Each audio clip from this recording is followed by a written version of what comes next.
Bien, merci d'être venu sur cette session. Donc, présentation rapide de ce que je vous présente, de la session qu'on va faire aujourd'hui. Tout d'abord, un petit mot pour les sponsors qu'on remercie pour avoir permis l'organisation de cet événement, et bien sûr Adrien et toute l'équipe qui nous ont permis d'être là aujourd'hui et de pouvoir vous présenter toutes ces belles sessions. Petit slide pour suivre les différents canaux sur les réseaux sociaux de chaque membre de l'organisation, pardon. Donc Twitter ou LinkedIn, à vos choix. Et passons entre guillemets dans le vif du sujet. Donc là, l'idée, c'est de vous présenter un peu Dataverse for Teams. Alors oui, lundi, ça a changé. On ne parle plus de Project Del. Maintenant, vous avez dû en entendre parler plusieurs fois dans les différentes sessions depuis hier. Et l'idée, c'est que dans cette session, ça va être de vous présenter un peu ce qu'on peut faire avec Dataverse for Teams et notamment faire un petit parallèle avec le Dataverse / Common Data Service tel qu'on connaît aujourd'hui. Donc, voir un peu ce qu'on va appeler les limitations qu'on pourrait retrouver dans Dataverse for Teams par rapport à Dataverse et tout simplement ce qu'on peut faire derrière. Et l'idée, ça va être alors, de le faire au travers de slides et également au travers de démos. Les démos, c'est toujours plus parlant pour les personnes, donc on va passer sur un aspect de démo aussi. Alors, un petit mot sur moi. Aujourd'hui, je suis consultant technique chez Javista depuis bientôt 2 ans maintenant. Je suis également MVP dans la catégorie Business Application depuis 3 ans maintenant. Et plus globalement, c'est vrai que ça fait maintenant quelques années que je fais du Dynamics 365, principalement le CRM, et du coup, plus récemment, de la Power Platform. Et c'est vrai que c'est vraiment un écosystème très global et on peut faire énormément de choses. Donc, que ce soit les briques de la Power Platform typiquement, mais aussi tout ce qui peut s'imbriquer dedans, des outils Azure, pardon. Enfin voilà, il y a vraiment une multitude de possibilités. Et c'est vraiment, ça donne un large éventail de ce qu'on peut faire, et c'est ça qui est intéressant dans le quotidien. Donc, petite présentation rapide. Au niveau de l'agenda pour aujourd'hui, alors ça va être en 4 étapes, comme je l'ai un peu dit juste avant. Première étape, c'est on va faire une passe sur Dataverse for Teams, qu'est-ce que c'est. Donc globalement, encore une fois, l'idée c'est de vous donner une vision globale de ce qu'on va pouvoir faire et commencer un petit parallèle avec justement Dataverse classique. On va faire une liste des limitations. Alors, c'est ma liste, donc chacun peut avoir sa liste en fonction de son point de vue et ses besoins. Donc ça va être la liste que je considère entre guillemets limitante sur certains aspects.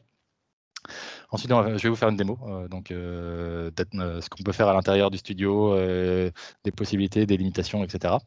Et on va finir par une petite slide sur la gouvernance, donc pour voir ce qu'on peut faire au-delà de ce que je vous avais montré auparavant. Alors, rentrons dans le vif du sujet. Dataverse for Teams, qu'est-ce que c'est? Alors, comme maintenant vous devez le savoir, il y a eu un petit historique au niveau des noms. C'est vrai que ça a été une période Dataflex for Teams, c'est redevenu projet Oakdale, et maintenant on est à peu près sûr qu'on ait un nom fixe. Donc on va maintenant parler de Microsoft Dataverse for Teams, donc DV4T pour les intimes, on va dire. Qu'est-ce que c'est? Ça va être une application qu'on va intégrer uniquement dans Teams. Donc, à partir du moment où vous voulez sortir de Teams, cette option n'est plus valable. Donc, c'est vraiment tout va fonctionner à l'intérieur de Teams, que ce soit la création des applications ou l'utilisation des applications. On l'appelle entre guillemets un Dataverse Lite, dans le sens où, oui, comme on verra par la suite, ça vous permet de faire beaucoup de choses qui n'étaient pas forcément possibles de façon standard avec du SharePoint, une base SQL en tant que source et d'autres sources de données. Hein. On a beaucoup de possibilités au niveau des sources de données, mais voilà, ça va être une partie du Dataverse, et bon, on va voir par la suite qu'est-ce qu'on met dans le Lite. Et on a bien sûr la possibilité d'avoir accès à cet outil via vos licences Office 365, donc sans entre guillemets surcoût de point de vue licensing. Et enfin, qu'est-ce qu'on va pouvoir faire dedans globalement? On va pouvoir créer des applications Power Apps. Donc aujourd'hui des applications de type Canva. Sur le studio que je vais vous présenter par la suite, ils ont aussi intégré une partie de Fluent UI pour que justement on puisse créer des composants et des contrôles qui ont le même rendu graphique que ce qu'on va pouvoir aujourd'hui trouver dans Teams de façon standard. On va aller pouvoir créer des chatbots via Power Virtual Agent, gérer de l'automatisme, que ce soit de l'import ou export de données ou retraitement de la donnée via Power Automate, et enfin exploiter la donnée via des rapports avec Power BI. Alors, on va faire une petite passe sur les différents éléments, et avec justement ces fameuses images qu'on peut retrouver notamment dans la documentation, qui font le parallèle entre Dataverse for Teams et Dataverse. Donc au niveau de données, ce qui va être intéressant vraiment dans Dataverse, c'est l'aspect modèle relationnel qui est géré de façon native. Donc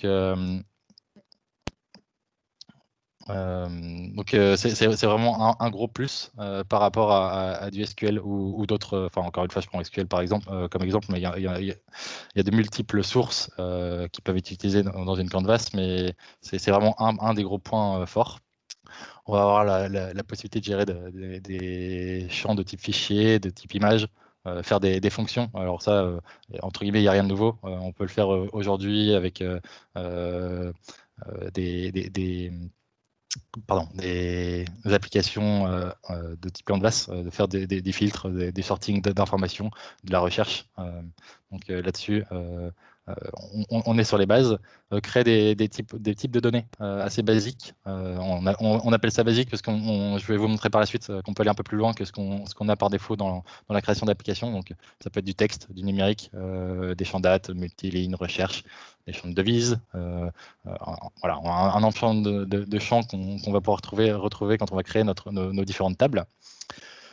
Le Common Data Model, comme indiqué ici, coming soon. Donc aujourd'hui, quand on va générer un environnement Dataverse for Teams, on n'a pas de data model qui vont être pré-générés dans notre environnement, mis à part juste une table utilisateur. Donc cet aspect-là va être enrichi par la suite.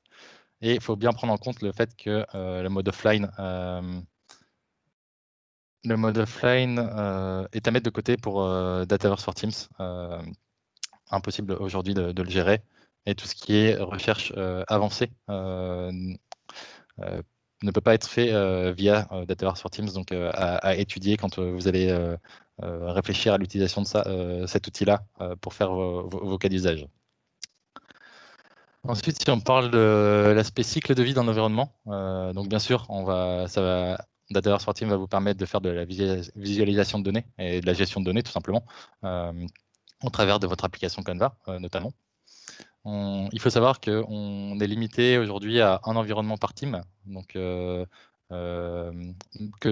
vous ayez un canal ou 150 canaux, on peut gérer qu'un environnement par team, donc c'est un aspect d'organisation à avoir en tête. Et en termes de stockage, on va être limité à 2 gigas. Donc Microsoft indique que ça représente environ 1 million, alors 1 million, 1,5 million d'enregistrements. Donc on va voir par la suite exactement à quoi ça correspond. Et là, la grosse différence entre Dataverse for Teams et Dataverse, c'est vraiment l'aspect nombre d'environnements. Dans Dataverse, on en a de façon illimitée. Alors illimitée, entre guillemets, à condition que vous ayez de l'espace de stockage disponible. Il faut savoir qu'il faut 1 giga minimum pour pouvoir créer un nouvel environnement. Et après, en termes de stockage maximal, vous n'êtes pas limité à ces fameux 2 gigas. Vous avez jusqu'à 4 Tera ou plus si vous voulez acheter du stockage supplémentaire. Et un point intéressant aussi, c'est que si vous partez sur un cas d'usage avec Dataverse for Teams, c'est que vous vous rendez compte que pour une raison X ou Y, vous êtes limité pour compléter votre besoin. Il va y avoir la possibilité justement de convertir cet environnement vers un environnement Dataverse par la suite. Au niveau sécurité, il y a quelques différences quand même ici. La sécurité va vraiment jouer au niveau des accès à la team, à l'équipe, pardon. Donc, on va retrouver 3 niveaux d'utilisateurs, que ce soit le propriétaire, les membres ou les invités. Donc, ça va s'arrêter à ce niveau-là, au niveau des rôles d'utilisateurs. Je parlais juste avant d'un environnement par équipe. On a aussi une seule division qui est supportée par équipe. Donc, aussi à prendre en compte lors du design de votre application en termes de sécurité. Le cloisonnement de la donnée ne va pas pouvoir se faire avec un ensemble de divisions. Là, c'est vraiment une division et à vous de gérer votre modèle de données pour qu'il puisse cloisonner l'information si besoin. On va, par rapport à Dataverse, ce qui va notamment manquer, encore une fois de mon point de vue, c'est l'aspect audit, donc audit log, donc le fait de pouvoir voir les éléments modifiés sur un enregistrement, pouvoir connaître l'ancienne valeur et la nouvelle valeur. Ça peut être très intéressant, notamment pour la sécurisation des données, quand un cas d'usage le nécessite.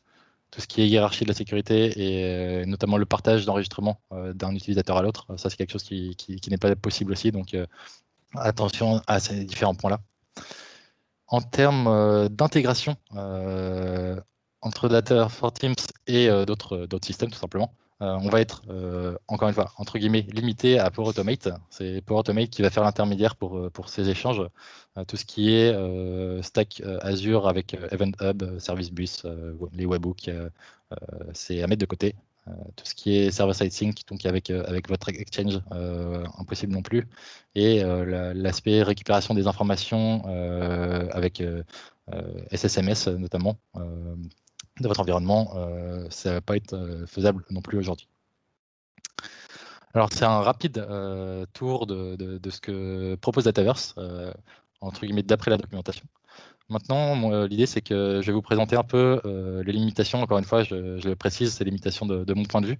Alors, c'est des vraies limitations, hein, certaines, mais il peut y avoir des limitations que je considère limitantes et pour d'autres personnes qui ne le sont pas forcément. Donc, voilà, je préfère le préciser avant que des personnes s'indignent en fonction de ce que je vais présenter.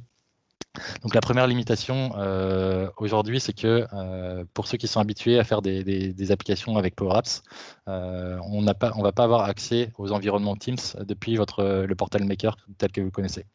On ne va tout simplement pas retrouver l'environnement dans la liste des environnements. Votre environnement Teams n'apparaîtra pas, donc impossible d'aller faire des modifications de vos applications dans le Maker. Il va vraiment falloir passer par l'intermédiaire de Teams.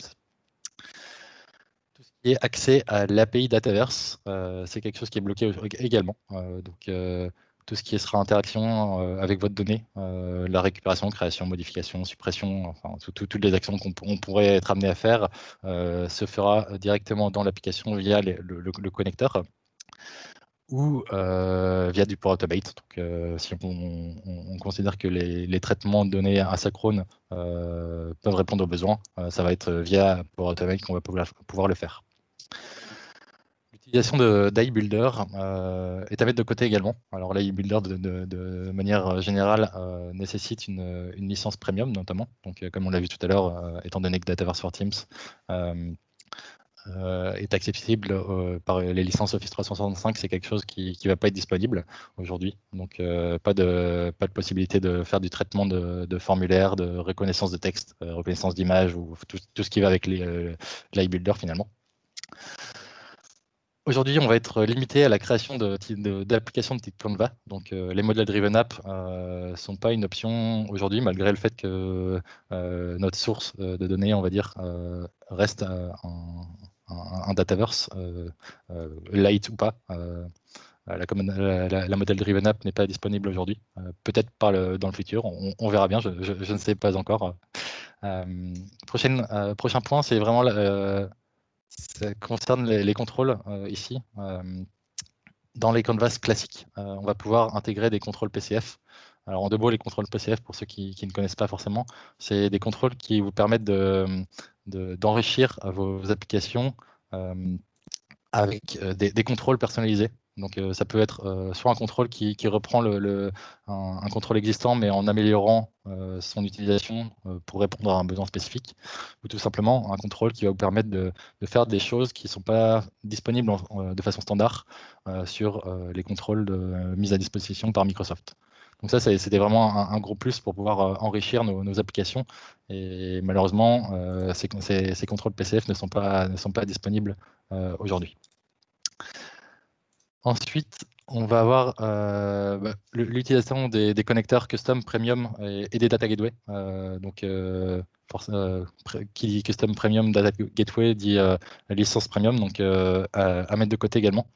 Bon, il reste quand même avec les licences Office 365 environ 150 connecteurs de mémoire standard, donc ça laisse pas mal de possibilités, mais encore une fois, il faut l'avoir en tête quand on va faire le design de son application pour être sûr que tout peut rentrer dans le cas d'utilisation Dataverse for Teams.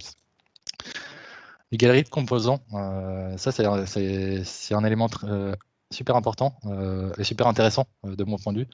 Ça permet notamment, en 2 mots, de créer, comme son nom l'indique, une galerie avec un ensemble de composants qui peuvent être réutilisés au travers de plusieurs applications. Si je vulgarise la chose, ça permet un peu d'industrialiser la création de composants qui peuvent être tout simplement réutilisés dans différentes applications et faciliter et accélérer notamment le développement de ces applications. Quand typiquement on va retrouver toujours un header dans chaque application, donc on peut très bien imaginer créer un header qui sera paramétrable et utilisable dans chaque application. Donc c'était un gros plus, mais cette galerie n'est pas disponible aujourd'hui. Ensuite, on va avoir une limitation de 500 environnements par tenante.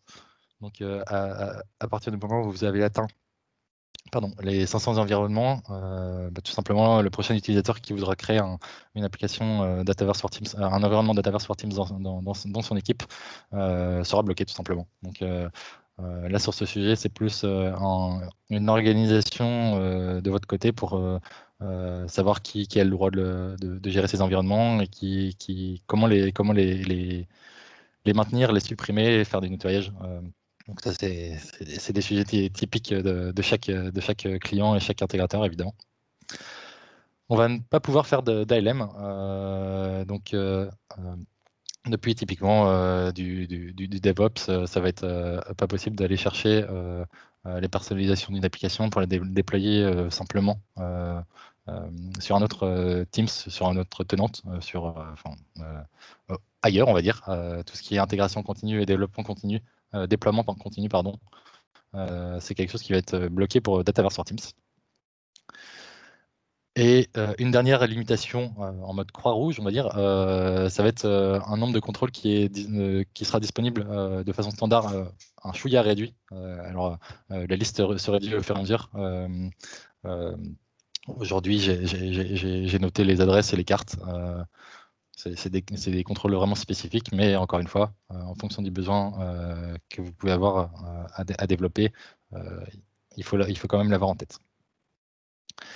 Je vais avoir une deuxième slide de limitation. Alors, limitation, là, c'est limitation entre guillemets. Encore une fois, c'est vraiment c'est plus une limitation à avoir en tête qu'une limitation vraiment bloquante pour faire une application.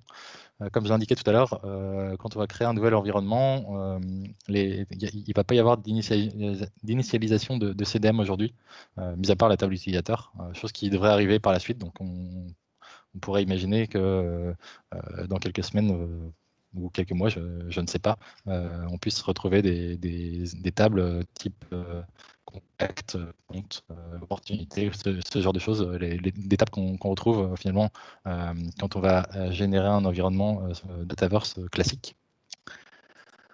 Ensuite, on va aujourd'hui avoir la capacité de partager une application hors de cette team. Alors, j'ai mis pour le moment parce que justement, dans la documentation, notamment, ils indiquent que ça devrait arriver, la capacité de partager une application à un utilisateur. Aujourd'hui, pour les habitués des Power Apps, Canvas Apps ou Model Driven, on peut aller partager une application à une personne, un groupe de l'Active Directory. Là, ici, pour le moment, en tout cas, ça s'arrête vraiment aux membres de l'équipe. Donc, à prendre ça en compte. Aujourd'hui, alors j'ai rencontré ce genre de choses en jouant un peu avec Dataverse for Teams. C'est quelque chose qui s'améliore au fur et à mesure, évidemment.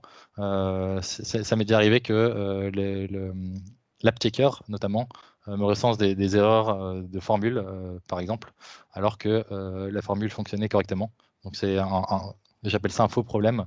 Ça peut perturber certaines personnes pendant la création d'un outil d'une application, mais voilà, il faut vraiment le prendre en compte. À partir du moment où le studio indique une erreur, c'est pas forcément que vous avez fait une erreur, ça peut être un faux problème. Donc après, il faut réussir à faire la part des choses, si c'est vraiment une erreur ou pas, mais à avoir en tête aussi pour éviter de se tirer les cheveux pendant des heures, alors que la formule fonctionne in fine. Et un dernier point, oui, je mentionnais tout à l'heure qu'on peut accéder aux données via Power BI. Alors, ici, la limitation, c'est plus l'aspect preview. Si j'ai le temps, je vous montrerai rapidement.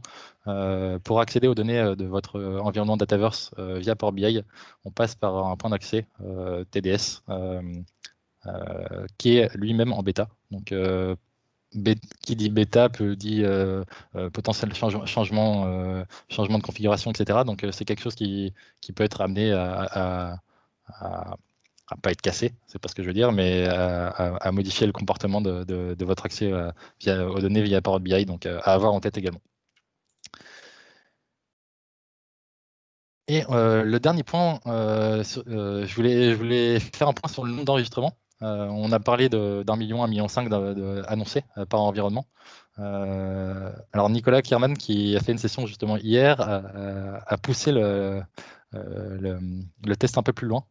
Il a voulu créer une table, on va dire simple, avec juste un champ texte, et pouvoir voir le nombre d'enregistrements qu'il pouvait pousser au maximum sur un environnement, donc Dataverse for Teams, avec la limitation des 2 gigas.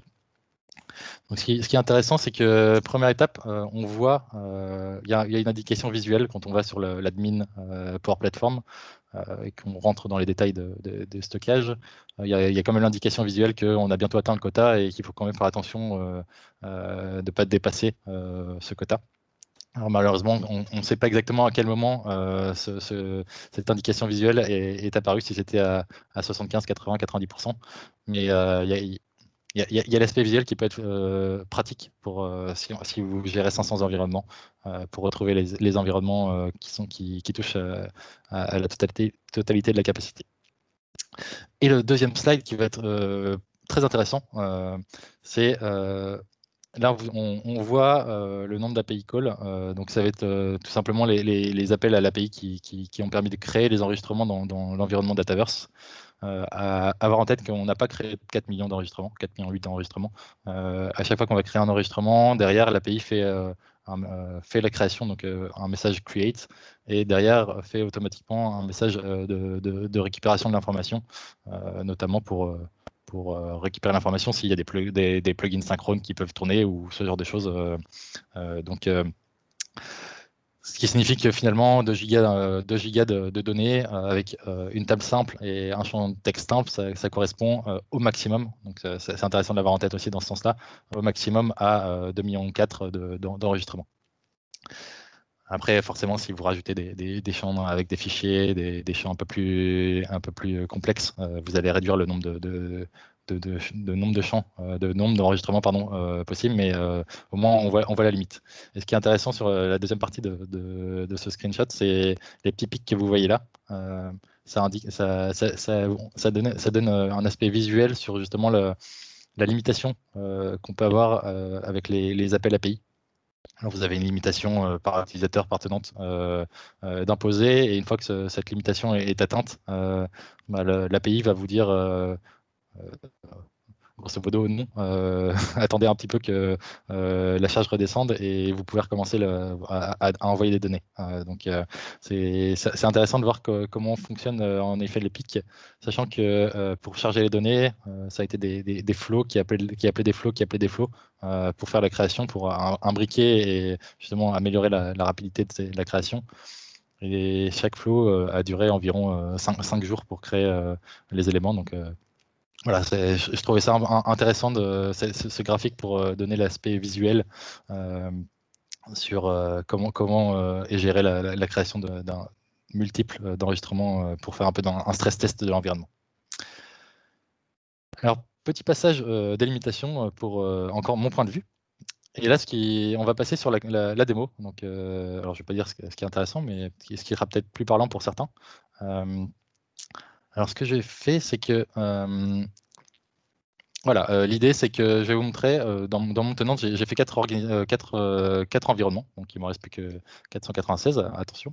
Voilà, l'idée, c'est que on retrouve pour chaque environnement les éléments qu'on a dans l'environnement.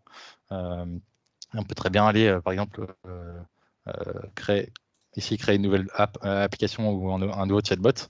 Là, l'idée, ça va pas être de créer l'application parce que de toute façon, ça prend quelques secondes et il n'y a rien de révolutionnaire. On va avoir le chargement tout simplement. Ce que je vais vous montrer, c'est un peu la création de tables, de champs, les vues. Peut-être pour ceux qui sont peut-être pas familiers avec les vues, ça peut être intéressant pour la mise en place d'automatisme.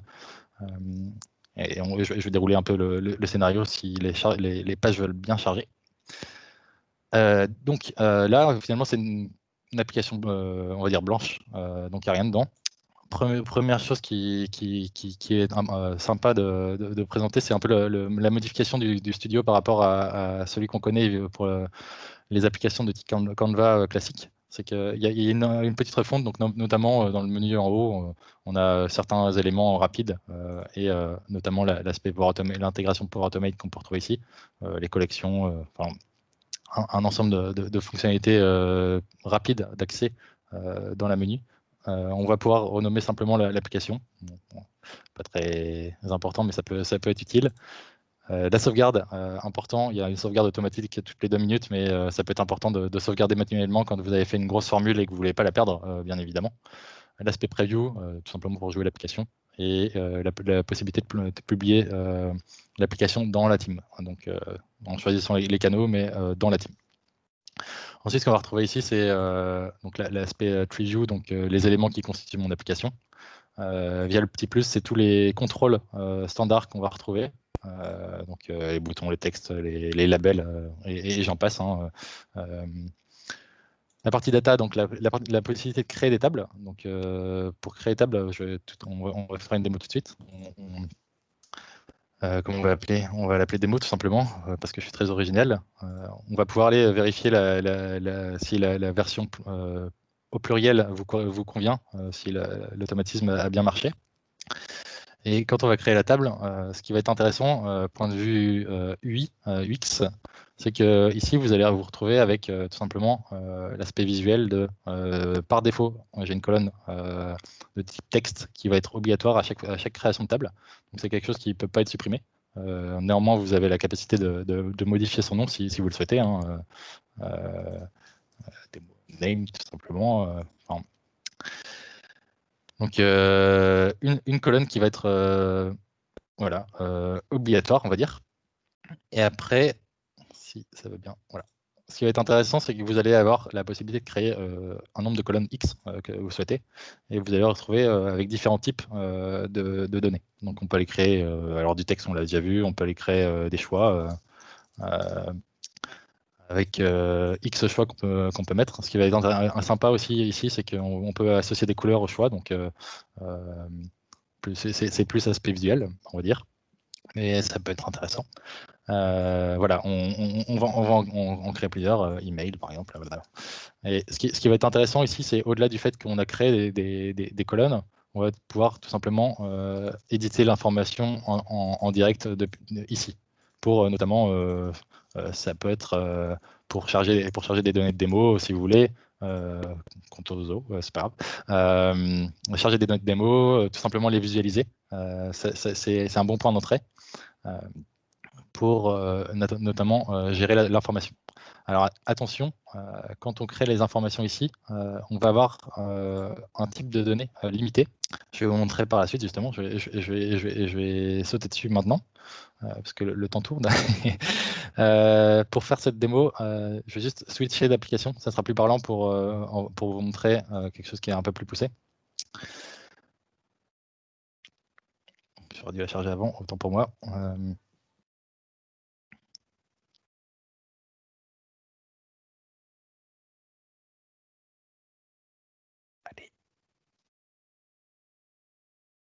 Ok. Euh, c'est même pas ça que je vais faire. Super.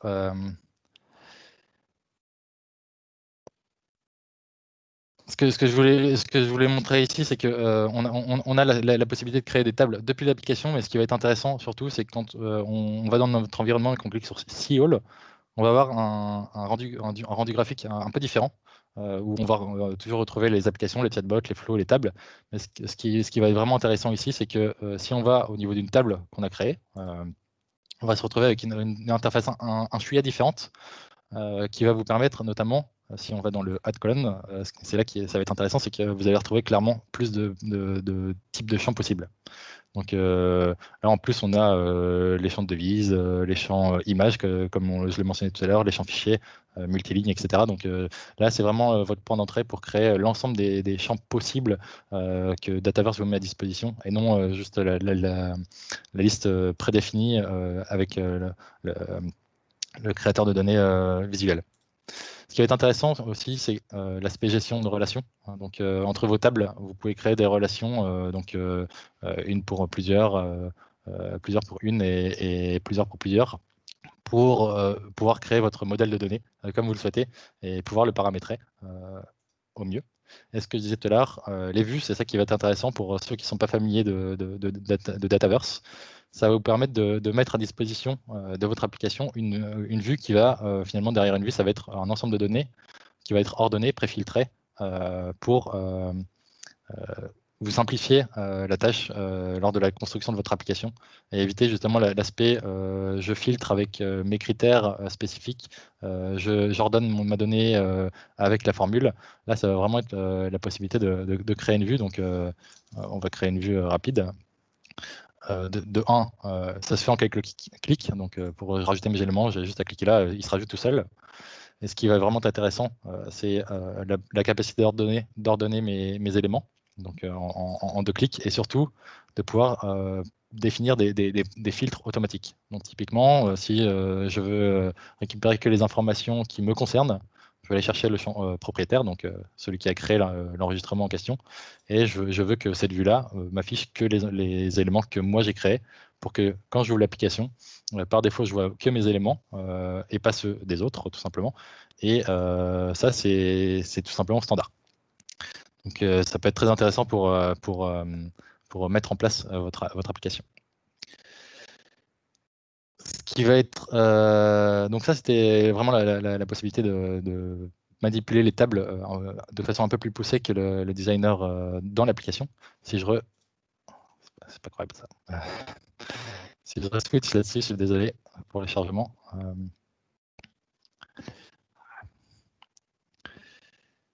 Interface web.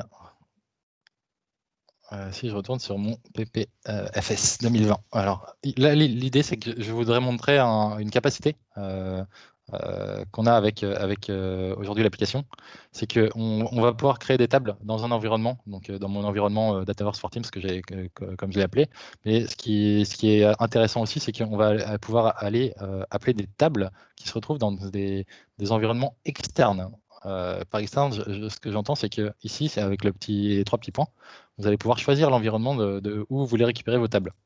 Alors, typiquement, là, j'ai tous les environnements de mon tenante et je peux très bien les récupérer des entités. Alors, bien sûr, il y a l'aspect licence qui va derrière, mais je peux très bien récupérer des entités de mon environnement Dataverse classique ou même des éléments de mon environnement Dataverse for Teams, d'un autre environnement Dataverse for Teams. Donc ça va être intéressant. Donc là, typiquement, dans cette application, je vais montrer justement comment fonctionnent les accès. J'en ai intégré dans Dataverse classique et dans d'autres environnements Dataverse. Ce que je voulais montrer au niveau des spécificités de construction de l'application, alors je ne vais pas rentrer dans tous les détails, mais le petit plus, c'est vraiment, si on reprend dans le tree view, ça va être justement cet élément Teams là, qui vous permet de récupérer du contexte de l'application où vous vous trouvez. Typiquement, quel est le thème, tout simplement en faisant trois mots, quel est le thème de mon outil Teams, quel est le nom du canal, alors ça peut être le nom ou l'ID forcément, du canal où je me trouve, ça peut être le nom de ma Teams également, et le contexte de mon application, qui peut être intéressant pour différencier des éléments de mon application en fonction de où je me trouve. Ensuite, je vais vous montrer plus l'aspect démo. Donc à l'intérieur de ma team, c'est tout simplement, j'ai ouvert l'application depuis mon équipe, donc pour vous montrer justement les aspects informations qu'on peut récupérer simplement. Prochaine démo, ça va être tout simplement, c'est pour vous montrer les relations. Ici, j'avais créé une entité speakers avec une entité de session. Et les deux sont liés via un lookup. Donc, une session est liée à un speaker. Ce qui va être intéressant, c'est que forcément, il y a la relation, donc là-dessus, il n'y a rien de nouveau. Mais ce qui est intéressant, c'est que pour récupérer cette information-là, je n'ai pas besoin de faire un lookup supplémentaire, donc potentiellement un appel à l'API supplémentaire. Je vais tout simplement pouvoir aller récupérer mon élément en faisant un point speaker et récupérer le paramètre qui m'intéresse justement dans l'entité speaker. C'est vraiment un point super intéressant pour récupérer de l'information élargie, on va dire, de façon toute simple. Alors évidemment, on va aller créer des éléments, mais ça, c'est pas forcément le point qui est intéressant. Ce que je voulais vous montrer surtout, c'est cet écran. Ici, qu'est-ce que c'est? J'ai récupéré des données d'un environnement Dataverse où j'ai créé des comptes, tout simplement. Une table donc de l'équipe courante, une table d'une autre équipe où, alors là pour cet utilisateur, j'ai accès parce que je suis admin de partout, mais l'idée c'est que je vous montre justement la différence avec un utilisateur qui a accès à une Teams sur les deux qui sont utilisés pour ici, pour vous montrer comment ça réagit justement en termes de création d'informations. Ce que je vais pouvoir faire, c'est que depuis mon application Dataverse, via du Flow, à condition que j'ai les licences qui vont bien, évidemment, je vais pouvoir aller tout simplement créer un compte dans mon environnement Dataverse. Et alors, à condition que ça se rafraîchisse correctement, ça crée bien un élément. J'ai bien testé quand j'ai préparé l'application. Ça a bien fonctionné. L'idée, c'est que également, si en tant qu'utilisateur, je suis bien membre de l'équipe, de l'autre équipe d'où provient la source, je vais être capable de créer un élément à l'intérieur. Alors, je ne suis pas forcément fan du Portugal, mais comme j'ai déjà une grosse liste, je voulais mettre un autre élément. Et vous voyez que j'ai pu rajouter un élément dans une table qui est dans un autre environnement, alors que je suis dans l'application de mon environnement. Donc ça, c'est un aspect intéressant. Je voulais faire le parallèle avec justement un utilisateur qui n'a pas forcément accès à toutes les Teams pour voir comment ça réagit. Alors j'ai switché sur un autre utilisateur, donc ici je m'appelle Marc, c'est magnifique. Et on peut voir que j'ai accès qu'à deux Teams par rapport aux 4 qui sont utilisés dans mon application. Donc là, si j'ouvre voilà, exactement la même application qu'il y a quelques instants, bon, alors je vais passer ça parce que c'est pas forcément le plus intéressant. Ici, ce qu'on voit, c'est que j'ai un aspect visuel j'ai pas accès de 1 à mon environnement Dataverse. Donc typiquement là, mon utilisateur que j'utilise n'a pas de licence premium, donc pas d'accès à l'environnement Dataverse. Et ici, j'ai dans l'équipe d'où provient les pays, je ne suis pas membre non plus. Donc j'ai cet aspect bloquant au niveau de l'accès à la donnée. Donc est-ce que c'est bien, est-ce que c'est pas bien? Est-ce que ça peut permettre de faire un peu plus que les limites qu'on aurait pu voir par la suite précédemment? Peut-être, pourquoi? Ensuite, ce que je vais vous montrer, c'est exactement maintenant, c'est plus l'aspect. Alors, on a vu les applications, l'aspect sources de données qui viennent de plusieurs environnements, c'est intéressant.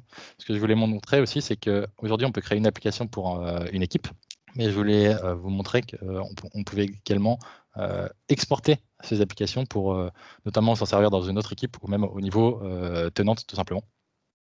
Donc, si je retourne sur ma page d'accueil, et que je vais toujours dans mon C-All, ça va être le point d'entrée ici.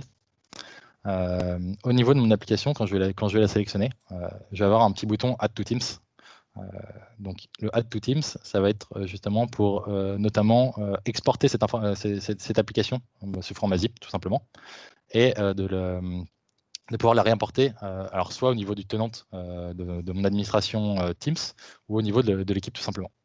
Donc, comme son nom l'indique, on peut rajouter quelques éléments supplémentaires si on veut compléter l'application et tout simplement la télécharger. Si je fais le parallèle ici, j'ai déjà fait la manipulation juste avant pour justement gagner du temps. Si on se retrouve sur l'administration Teams, qui au passage je l'ai découvert, Teams c'est pas forcément mon cœur de métier, mais c'était intéressant. On va pouvoir aller dans les Manage Apps et notamment permettre de faire de l'upload de notre application qu'on vient d'exporter. Donc tout simplement, il sélectionnait le zip qu'on vient de télécharger et de l'importer au niveau de notre admin. Si je retrouve mon application ici, j'ai plusieurs possibilités. Soit, du coup, je la mets à disposition de tout mon tenant, soit je peux aller l'ajouter à une équipe à la fois. Donc, je peux aller sélectionner mon équipe et la rajouter à la main. Ce qui va tout simplement mettre à disposition, si je fais le parallèle ici, c'est que si je vais dans mes applications ici, on va retrouver notamment mon application ici que j'aurais importée au préalable. Donc ça, c'est si on l'apporte au niveau Teams. Et si on l'apporte au niveau tenante, alors on va la retrouver également ici, mais on va pouvoir la retrouver directement dans l'ensemble des applications qui sont mises à disposition alors, par les partenaires, par Microsoft, etc. Et on va retrouver l'application ici. Là, elle était au top parce que je l'avais déjà sélectionnée, mais on va la retrouver ici. Donc après, pour la rajouter, tout simplement à tout Teams, on va sélectionner sa Teams et on apporte l'élément. Alors, je me suis rendu compte que je ne vais pas pouvoir faire la démo ici de l'importer dans une autre Teams parce que je pense, j'ai eu un message d'erreur, alors je l'avoue, et je pense que c'est lié au fait que j'ai importé justement des sources de données de différentes équipes et que alors, c'est peut-être moi qui ai raté une étape, mais je pense que ça peut être un des points bloquants aujourd'hui. Donc, à creuser de mon côté, je vous tiendrai au courant par la suite. Et alors, je vois que j'ai déjà plus que 3 minutes. Est-ce que. Alors, je vais peut-être regarder les questions. J'avoue que je n'ai pas forcément regardé en parallèle. Je suis désolé pour ça. Une équipe, une app. Oui, tout à fait.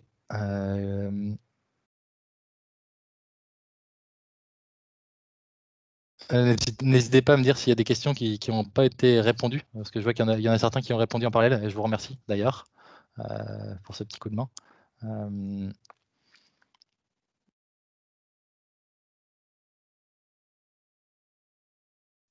À la limite, oui, tout simplement. Oui, je suis bête, j'en oublie d'ailleurs la dernière slide en quelques secondes. Tout à l'heure, je vous disais que de toute façon, c'était une slide rapide.